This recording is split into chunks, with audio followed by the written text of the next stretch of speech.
August 24th, 1954. Rio de Janeiro. Brazil is in political chaos.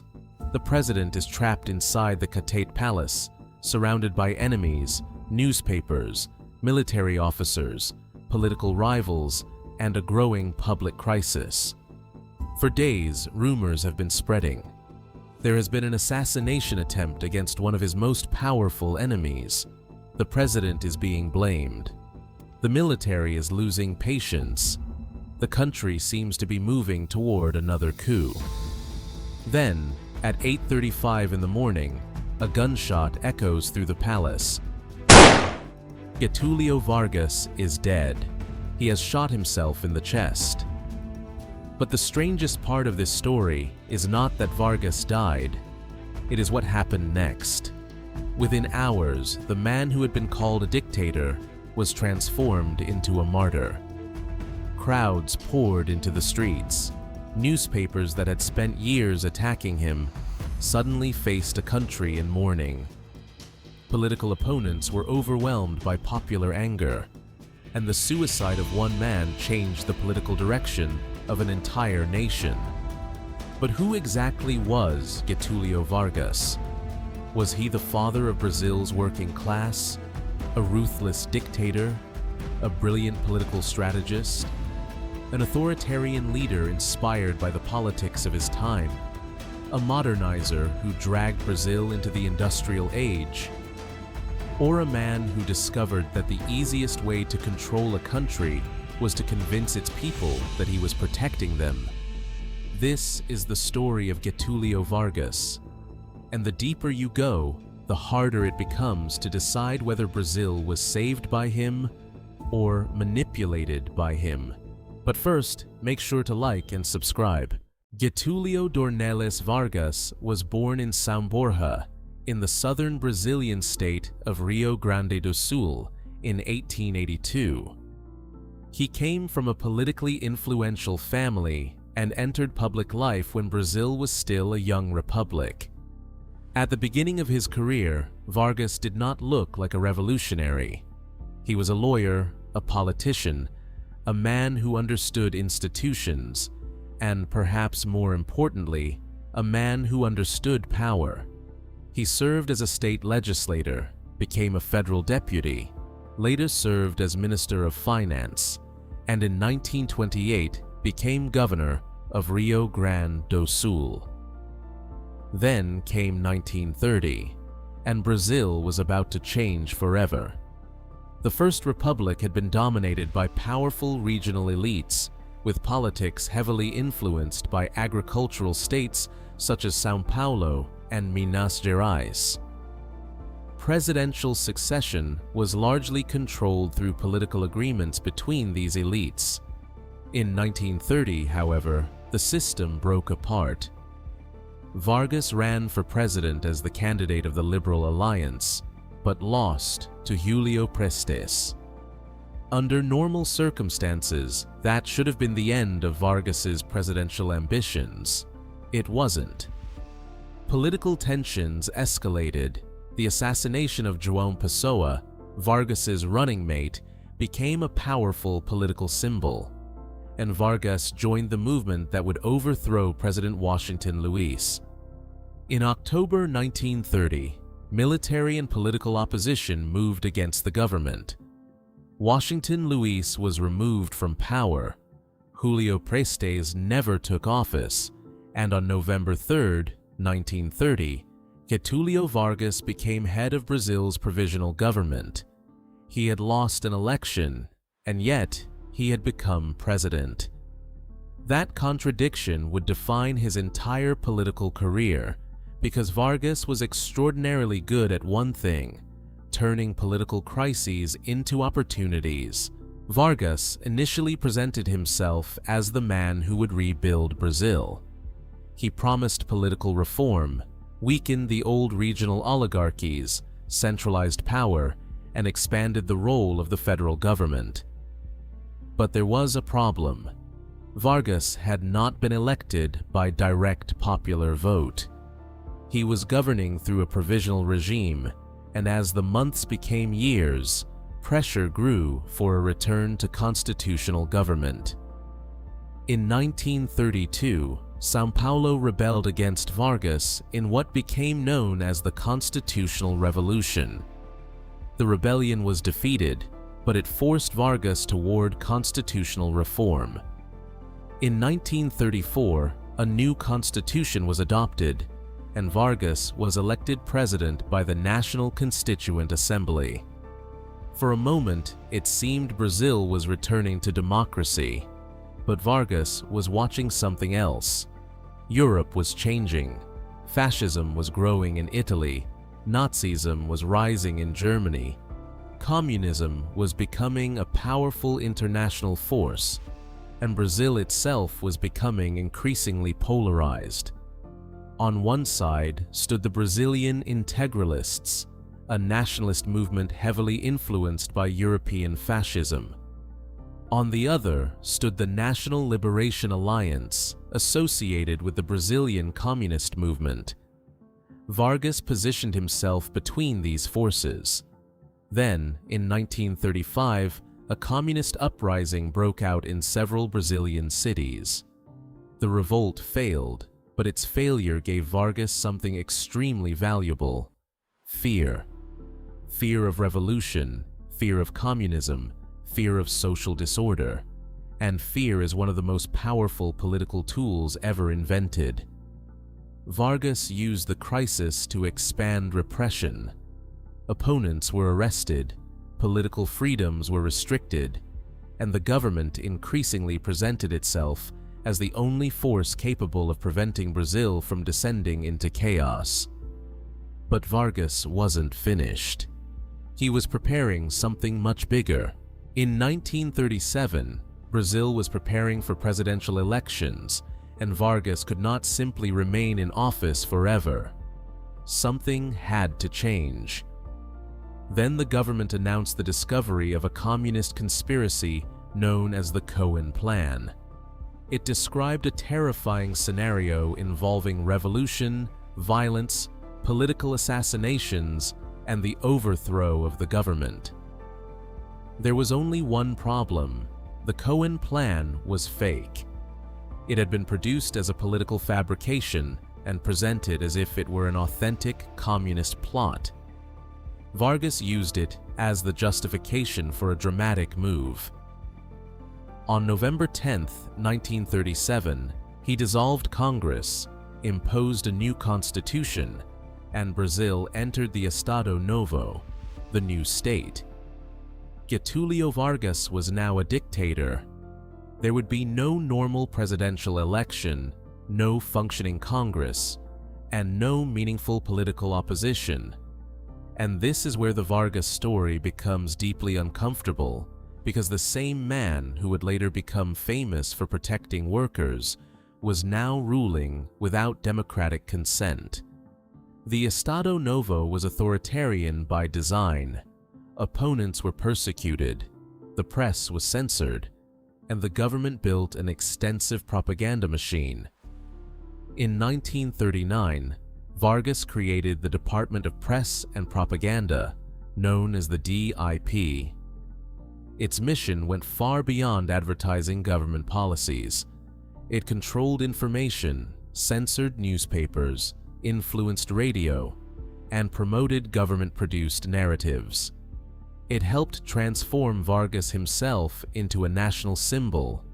Getúlio Vargas, the father of the nation, the protector of workers, the leader who understood ordinary Brazilians, the man who would supposedly stand between the people and the chaos of politics. The irony was enormous. A dictatorship was selling itself as the protector of the people, and it was very good at selling. But simply calling Vargas a dictator fails to explain his historical importance. While he was restricting political freedom, he was also transforming the relationship between the Brazilian state and its workers. Vargas expanded labor legislation and helped establish institutions that would become fundamental to Brazilian working life. His governments introduced or strengthened regulations concerning working hours, paid vacations, minimum wages, labor courts, and formal employment rights. In 1943, much of this legislation was consolidated into the Consolidation of Labor Laws, the CLT. For millions of Brazilian workers, this was revolutionary. For the first time, the federal government appeared to be saying, "The worker matters, the state sees you, and the state will protect you." This created one of Vargas's most enduring political identities, Pai dos Pobres, the father of the poor. But there was another side. Vargas did not simply give workers more power. He also brought organized labor under stronger state control. Independent union activity was restricted, the government controlled the structure of unions, and labor organizations were prevented from becoming fully autonomous political forces. The message was essentially this: workers can have rights, but those rights will be mediated by the state. That distinction matters because Vargas was not creating a liberal welfare state. He was creating a highly centralized system in which the government could simultaneously grant rights and control the organizations representing the people receiving them. The same government that gave workers protections could also tell them how organized labor was allowed to function. This was one of Vargas's greatest political innovations. He didn't necessarily need workers to overthrow the system. He needed workers to believe the system was working for them. And for many people, it was. That is precisely why Vargas remains so difficult to classify. Vargas understood something else. Brazil could not become a modern nation if it remained dependent on an agricultural economy and imported industrial goods. The state therefore became increasingly involved in the economy.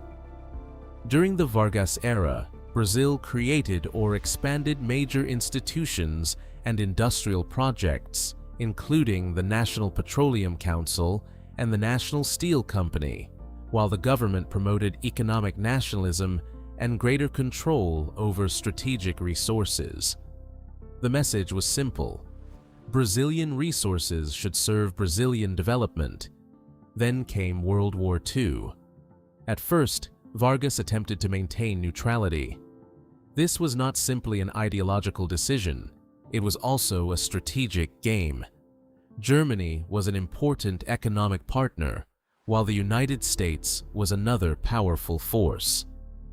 Vargas knew that Brazil's geographic position made the country extremely valuable to both sides. He negotiated, waited, and played one power against another. Eventually, Brazil moved firmly toward the Allies. After German submarines attacked Brazilian ships, public pressure intensified. In August 1942, Brazil declared war on Germany and Italy, and Brazilian troops eventually went to fight in Italy. Now Vargas faced a remarkable contradiction. Brazilian soldiers were fighting overseas in the name of democracy, while Brazil itself was still living under a dictatorship.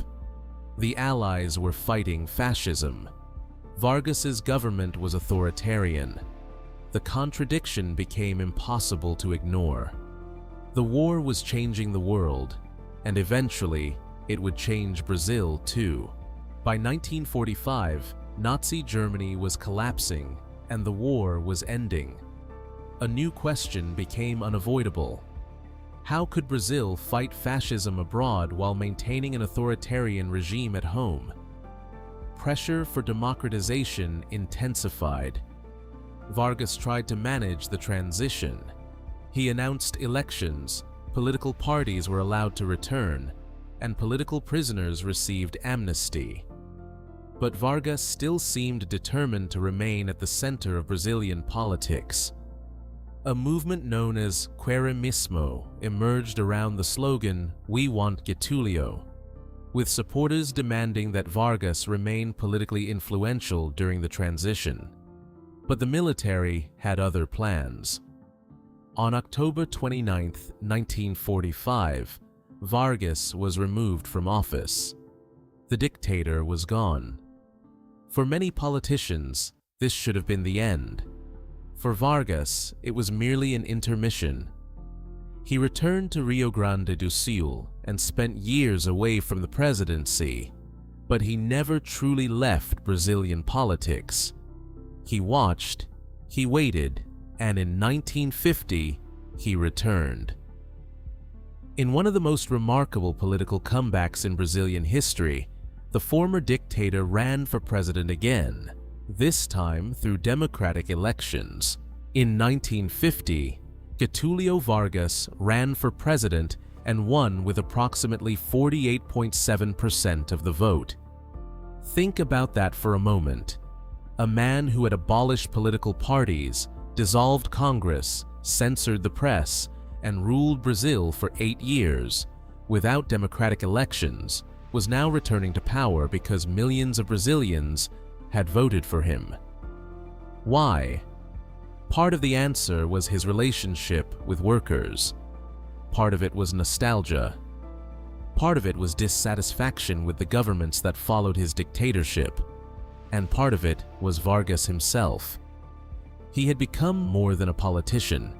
He had become a political symbol. But his second presidency was very different from the first.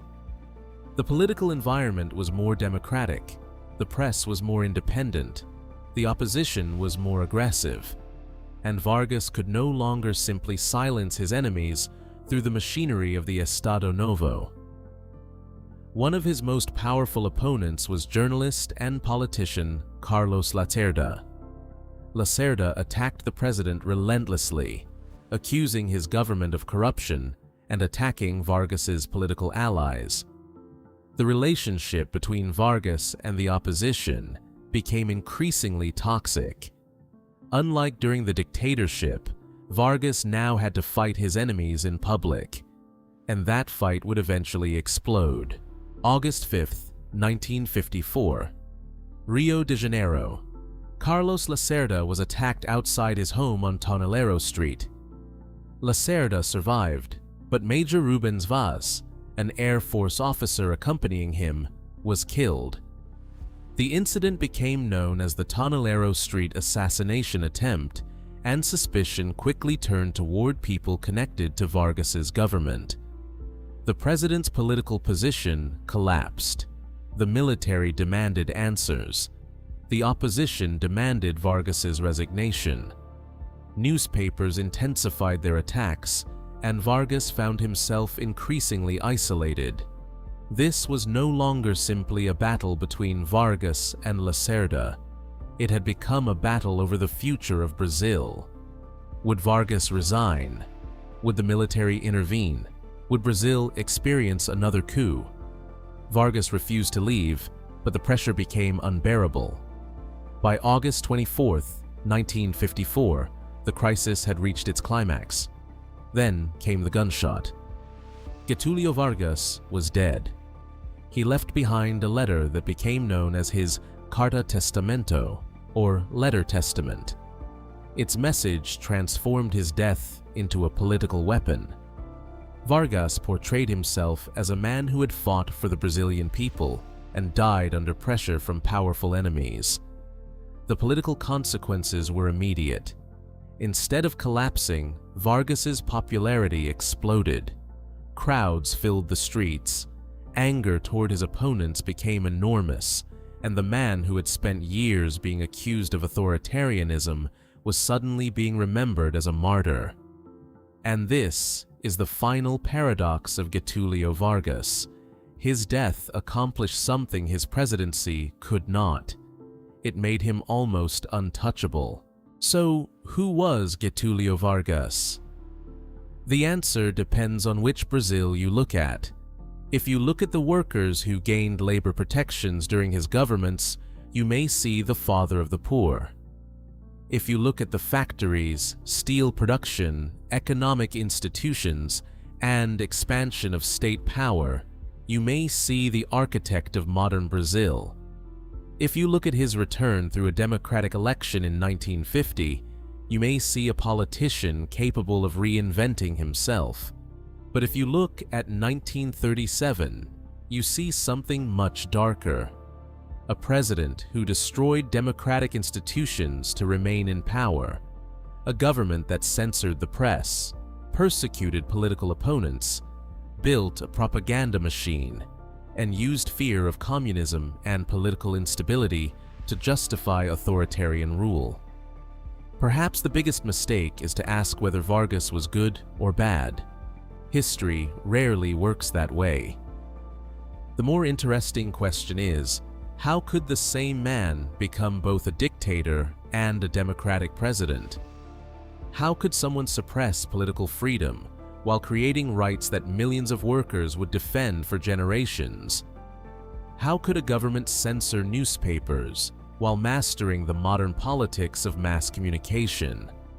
How could a man who seized power in 1930 become a popular Democratic candidate 20 years later? And perhaps the most disturbing question of all, did Vargas understand Brazil better than Brazil understood Vargas? Leave a comment and let us know what you think. Don't forget to like and subscribe, and we'll see you in the next episode.